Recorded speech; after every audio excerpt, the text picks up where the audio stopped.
الايطاليه عطاتني كادو بخاس كيما لافيس اللي شريتها العام اللي فات.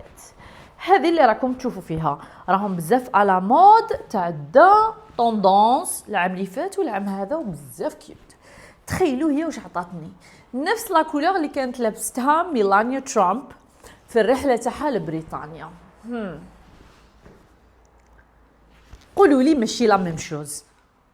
خالتي الفيستا ديالها اكثر من 20 ل 30 عام، خالتي الايطاليه شتو كان طاف تلبس حطه عطات هاني تشبه لا ميم اللي شريتها انا العام اللي فات. دليل انه الموضه تروح وترجع. روحوا حوسوا في خزاين مانكم، خزاين خالتك عمتك اللي كبيره عليكم بزاف، تلقاو حاجات تقدروا دركا تلبسوهم. سناو نسيها لكم، ما نخليهاش في قلبكم، على بالي بليكم حابين تشوفوها، على بالي صح. والله ما خليها في قلبكم، ما خليها لكمش في القلب.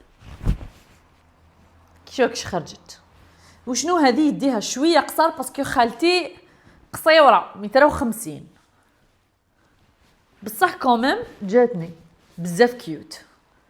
خلوا لي رايكم في التعليقات، عجبتكم فيستاتي ولا فيستات خالتي الايطاليه؟